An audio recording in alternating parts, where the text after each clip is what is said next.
Leo Tolstoy. உங்களை எத்தனை பேருக்கு இவரை தெரியும்னு தெரில, தெரிஞ்சால் மறக்காமல் கமெண்ட்டில் சொல்லுங்கள். பார்க்கலாம் எத்தனை பேருக்கு இவரை தெரியுது அப்படின்னு. இவர் ஒரு ரஷ்ய நாட்டை சேர்ந்தவர்.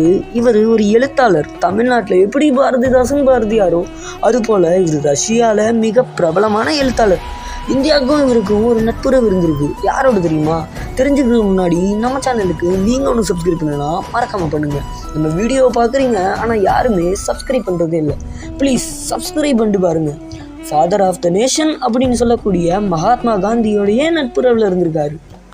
கடிதம் மூலமாகவே பல ஆண்டுகள் பேசி வந்திருக்காங்க இவங்க ரெண்டு பேரும். ஒரு நாள் லியோ டால்ஸ்டாயும் காந்தியும் நேரடியாக மீட் பண்ணியிருக்காங்க. அப்போ காந்திக்கு மனசில் ஒரு கேள்வி. என்ன தெரியுமா? உனக்கு மட்டும் எப்படி இந்த மாதிரி கருத்துக்களான கதைகள்லாம் சுலபமாக கிடைக்குது அப்படின்னு தான். அதை கேட்ட லியோ டால்ஸ்டாய் என்ன சொன்னார் தெரியுமா? தமிழ்நாட்டில் உருவான திருக்குறளில் இருந்து எடுக்கிறேன். வாழ்க்கைக்கு தேவையான கருத்துக்களை 3000 ஆண்டுக்கு முன்னாடியே எழுதி வச்சுட்டு போயிருக்காரு வள்ளுவர்.